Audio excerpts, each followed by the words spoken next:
plutôt comme nous avons donné cette alliance, je vais conclure une nouvelle alliance.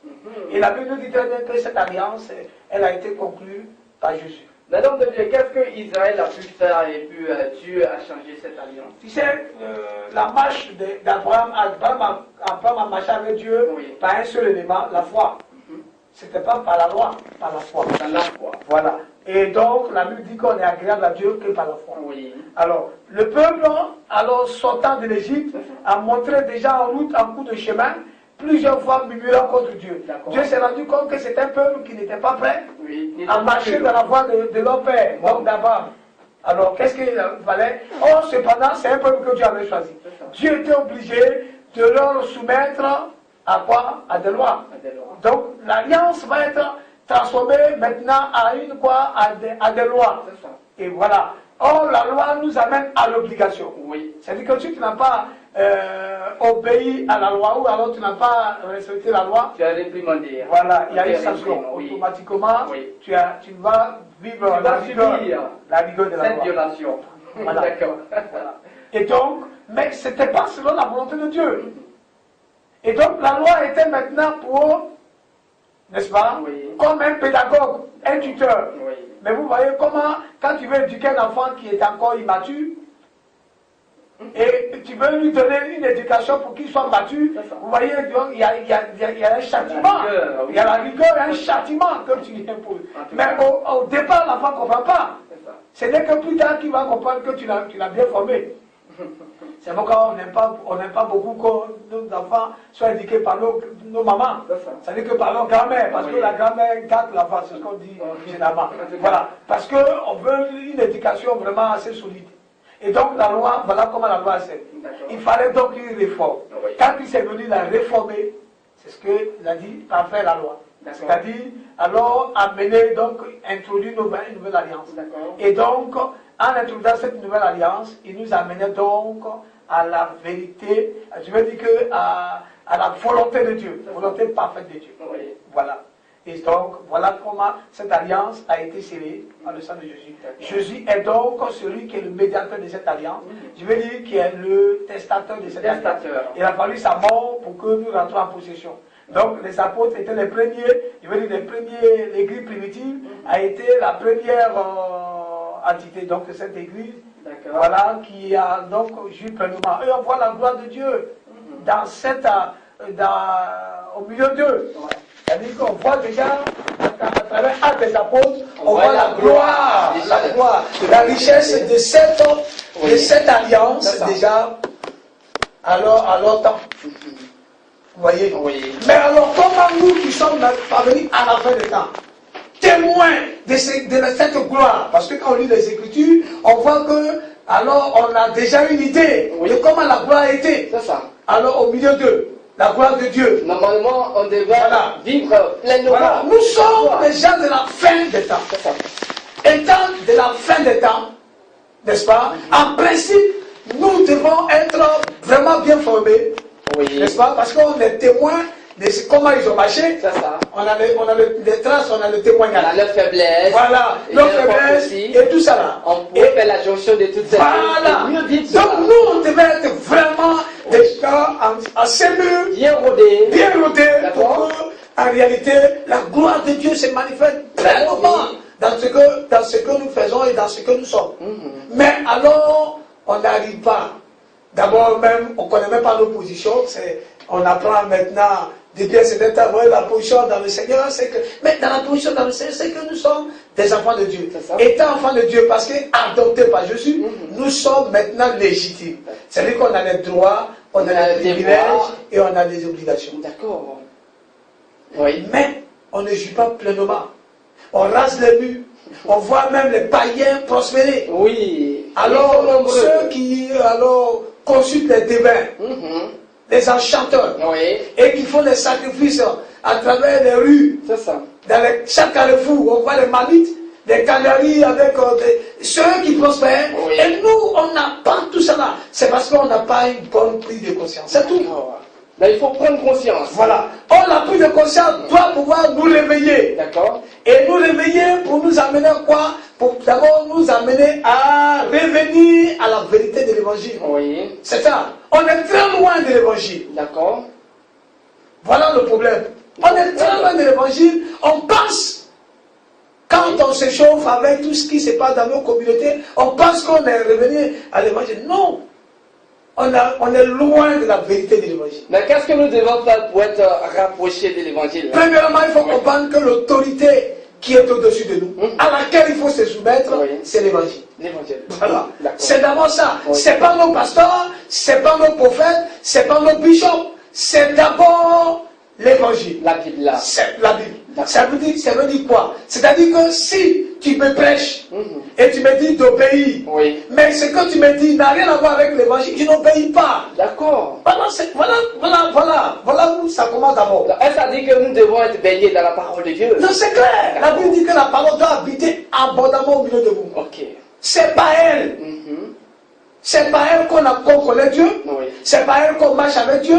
C'est pas elle qu'on peut s'épanouir. Sans elle, il n'y a pas d'épanouissement. Parce que la Bible dit au commencement était la parole. Mais que pensez-vous de ces personnes qui ne méditent pas et qui se promènent de prophète en prophète pour dire: ah, prophète, qu'est-ce que le Seigneur dit de moi? Mais il faut voir, ils sont faibles. Ils sont les plus faibles. Oui. Ils n'arrivent même pas même à chasser un démon de la vie de leurs enfants ou alors dans leur maison. Oui. Écoute, mais Dieu ne dit-il pas que mon peuple périt parce qu'il en manque la connaissance? C'est ça. Voilà. C'est des personnes qui seront jamais affermies Oui. et qui ne peuvent pas. Ils se font aussi berner par ces personnes. Mais c'est ce que je vous dis. Oui. C'est-à-dire qu'ils sont la proie, aveuglés, ils sont la proie de tous ceux qui peuvent, des prédateurs ou alors des imposteurs. Oui. Il faut lire la parole de Dieu. D'accord. Et si ton pasteur te prêche l'évangile, Oui. il faut voir si c'est conforme à ce qui est écrit. Ça, c'est un. Mais deuxième chose, il faut que celui qui annonce l'évangile Oui. soit comment? Soit un modèle. Un modèle. Un exemple de ce qu'il annonce. En quel domaine? Tous les gros. Paul a dit quoi? Nous ne vous prêchons pas seulement l'évangile, mais nos vies transformées par l'évangile. Tu ne peux pas me dire, parce que beaucoup alors s'appuient sur la Bible, Oui. se regardent de Jésus, mais ils n'ont rien dans leur vie, n'ont rien à voir avec le Seigneur. C'est le jour et la nuit. Leur marche. Moi, je ne peux pas te suivre. Oui. Également, parce que tu ne connais même pas la valeur, le prix d'une âme. Jésus seul connaît le prix d'une âme. Oui. Je ne peux pas te suivre si tu n'es pas conforme, c'est-à-dire que ta vie n'est pas conforme à l'évangile. Parce que, qu'est-ce qui me prouve que tu n'as pas en bas de ton lit un canari? Un canari. Mais qu'est-ce qui me prouve? Il faut que non, ta vie doit être une lumière pour nous. Mais est-ce que cela existe vraiment le On dit, chrétien? mais écoute, c'est parce qu'on veut, ça existe. D'accord. Les gens vont parce qu'ils savent qu'aujourd'hui, d'ailleurs, ça nous a été dit, D'accord. annoncé que les gens trafiqueront de vous au moyen des paroles trompeuses. Oui. Mais alors, s'ils annoncent l'évangile et qu'ils annoncent l'évangile contrefait, c'est-à-dire qu'un évangile qu'il a fabriqué, Oui. alors, alors, est-ce que Dieu peut confirmer alors un évangile qui est adultéré, déformé? Dieu peut confirmer alors que la Bible dit que Dieu confirme sa parole. C'est pas la parole de Dieu. Oui. Donc Dieu ne peut pas confirmer. C'est ça. Mais alors, ils ont besoin ils ont besoin de miracles pour que tu crois, pour te séduire. Donc qu'est-ce qu'ils vont faire? Oui. Ils vont aller voir les devins, aller ici, la Kota, ou alors même au Bénin, Oui. ou alors en Inde, Oui. pour alors avoir une autre source, De puissance. une autre source de puissance qui va pouvoir séduire. D'accord. Et donc, à travers toutes ces choses, L'esprit de vipère. voilà, l'esprit de Python, D'accord. voilà, qui vont prophétiser, ils savent ce qui est dans ta poche, ils savent par la divination, ils savent ce que tes mains peuvent se présenter. Et puis, il y a certaines personnes, ces personnes peuvent connaître ton nom, tout ce que tu fais. Mais ce que je dis, c'est là divinatoire. Voilà, est-ce que cela vient de Dieu? Mais si attends, Actes chapitre 16 nous donne très bien une image d'une femme qui était possédée de l'esprit de Python. Oui. Mais alors ce qu'elle déclarait n'était-il pas vrai? Quand elle a dit au sujet de Paul et des autres, voici ceux-là, ce sont des hommes de Dieu qui vous annoncent la voix de Dieu dans la vérité. Ce qu'elle disait était vrai, mais c'est par quel esprit? et prophétisait. C'est un esprit de python. Oh. Il a fallu le discernement. Alors, comme le peuple de Dieu n'a pas le discernement, pourquoi? Parce qu'on est loin de la vérité. Oui. Il faut revenir à la Bible, La parole de Dieu. à la parole de Dieu. Ça, c'est indéniable. Il faut lire constamment et régulièrement la parole de Dieu. Ah oui. On va comprendre ce que Jésus disait. Quand il dit homme de peu de foi, on va comprendre, on va éprouver notre foi pour voir si en réalité elle est devenue une foi dont le Seigneur peut se nourrir. Parce que la Bible dit qu'il est le chef et le consommateur de la foi. Est-ce qu'il se nourrit de ta foi? Mais ta foi là, alors elle a quel fondement? Alors que la Bible dit que la foi vient de ce qu'on attend. Et ce qu'on attend vient de la parole de Dieu. Donc, il faut que tu nourris ta foi de la vérité de l'évangile. Donc, la lecture et la méditation de la parole de Dieu. Oui. Ça doit être... on ne négocie pas cela. Si on est loin de la vérité, Dieu ne nous suit pas. On est loin de l'évangile, Dieu ne peut pas être avec nous. D'accord. Voilà ce qui fait la faiblesse du peuple de Dieu. Quoique on a un héritage qui nous est vraiment un héritage si... parfait et si béni. Enfin, on a eu race béni, mais on ne gît pas de la bénédiction parce qu'on est loin de la vérité de l'évangile. Ça, c'est la première raison.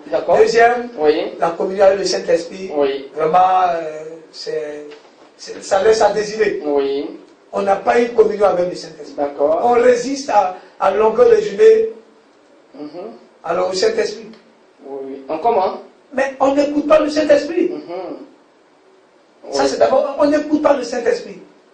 D'accord. On ne règle pas nos vies en rapport avec ce que le Saint-Esprit nous dit. Quand ça ne nous arrange pas, on n'a pas. Ça, je parle d'abord individuellement. Mais les églises, les églises même, ne sont pas régies par le Saint-Esprit, sont régies par un commandement qu'on a tiré de l'Évangile. N'est-ce pas? Un verset qu'on a tiré de l'Évangile. Mais tout le reste, ce n'est que la tradition, pure tradition. C'est cette fête, on est là. Il faut s'habiller comme ça, on est là. Mais c'est pas la Bible.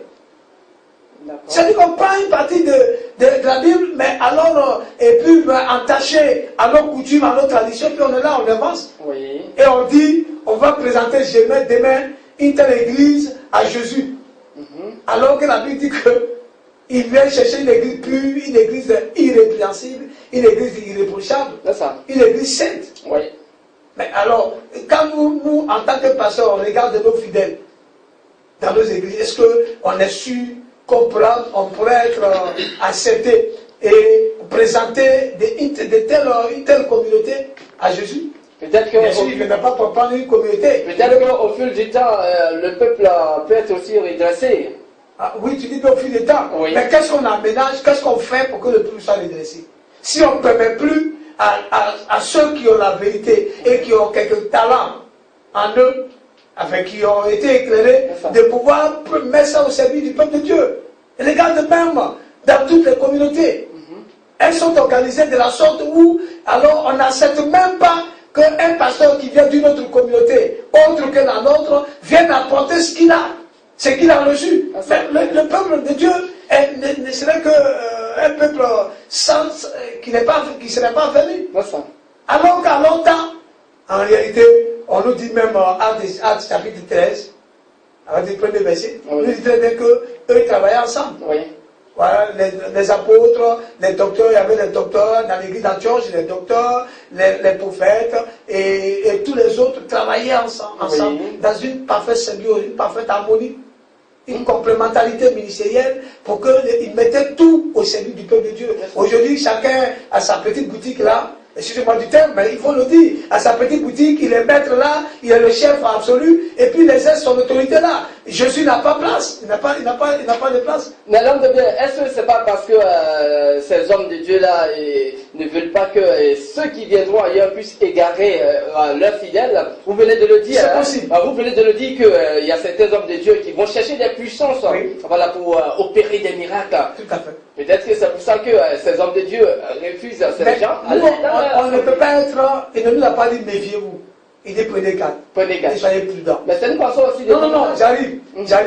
Mais alors, est-ce une raison pour qu'on ferme la porte, même à Jésus? Parce que si Jésus venait aujourd'hui là, entre nous, si Jésus arrivait aujourd'hui en forme humaine, pour visiter ces églises, ces communautés, tu penses qu'on l'accepterait? Non, je suis là au dehors. Ah, tu vois, tu comprends? Pourquoi? Ils sont dehors. Non, il faut être honnête. On se comprend. Oui. Voilà. Et il faut que le peuple de Dieu nous comprenne. C'est ça. On le mettrait dehors tout simplement parce que Jésus ne venait pas avec des apparats. Non. Voilà. Il viendrait simplement. Il ne viendra pas aussi avec un cortège. C'est ce que je veux dire. Il viendrait simplement. Le monde. Voilà. Oui. Encore, on n'a pas le discernement. Oui. Voilà. Et qu'on nous a dit qu'il faut se méfier de tout. Donc, on accepte. Alors, on dit, bon, écoute, c'est une façon d'être prudent. En tout cas. Oh, c'est une erreur, une grave erreur. Ah bon? Parce que la meilleure prudence, Oui. le meilleur discernement, c'est quoi? C'est à genoux. C'est en étant dans l'intercession, dans la prière, que Dieu peut se dire, écoute, voilà, on nous dit très bien comment eux, ils ont reçu la gloire de Dieu dans leur maison. Corneille, prenons l'exemple de Corneille. Corneille était en prière, et c'est pendant qu'il était en prière que l'ange lui a dit, écoute, envoie-moi des gens appelés Pierre. Oui. Il se trouve à Jopé, dans la maison d'un certain Simon. C'est lui qui va t'annoncer des choses pour ton salut. Parce que Dieu a vu que tu es fidèle dans les aumônes, dans tout ça, dans la prière. Mais c'est à genoux. L'église primitive même, sa force c'était une église qui persévérait, non seulement dans l'enseignement des apôtres, mais dans la prière. Mais on n'est plus. Quand on est encore, l'église n'est pas encore épanouie, ça dit qu'on n'a pas encore assez de personnes autour de nous. Oui. Alors il faut voir, les pasteurs nous gênons. Nous sommes dans le jeûne, dans la prière. Mais dès qu'il y a un petit nombre de personnes qui commencent à venir, et puis on gagne ce qu'ils appellent des poissons. Ils appellent les bébés d'éternel des poissons. Voilà. Donc quand ils gagnent quelques poissons, comme ils disent, qui peuvent leur donner la dîme, c'est fini. Alors le vent commence à pousser. Oui. On ne gêne plus. On va mettre là une petite équipe d'intercession, des frères en Christ qui aiment, qui sont zélés. On les met là, ceux qui gênent, qui prient pour l'église. Et nous-mêmes, on ne prie plus. On n'a plus le temps de communion avec Dieu. Et c'est quel ministère on peut accomplir. Alors que. Mais quand l'église grandit, il y a assez de tâches, hein? Dans l'homme de Dieu. Mais ça n'exempte pas, ça n'exempte pas le pasteur d'être en prière. C'est ça. Voilà. Mais peut-être que chez lui là-bas, il prie. Bon, ok. Je souhaiterais. Merci, Guillaume. 44 01 60 09 75 51. Il nous reste 5 minutes. Si réellement la prière était au point, vraiment. C'est dit la prière, pas la prière avec des motifs impurs.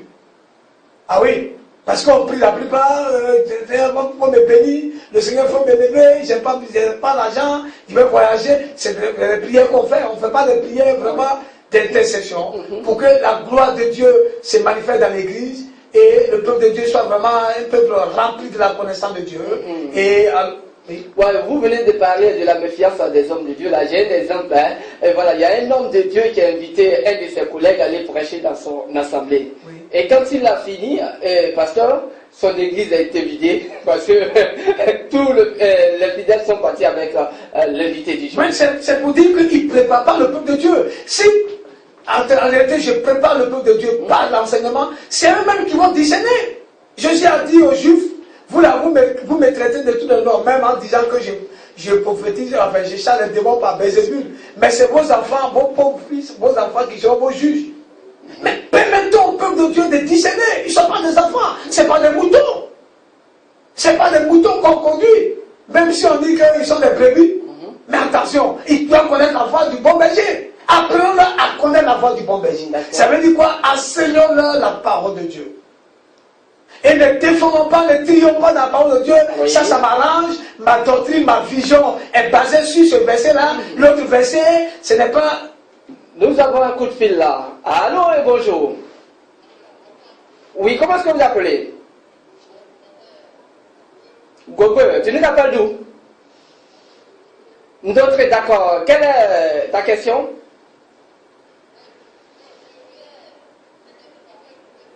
Oui. Oui. Oui.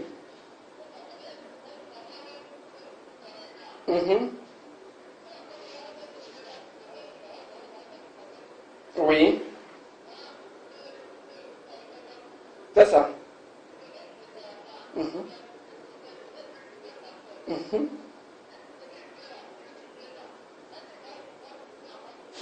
Non, non.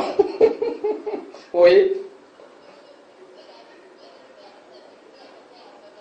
C'est ça?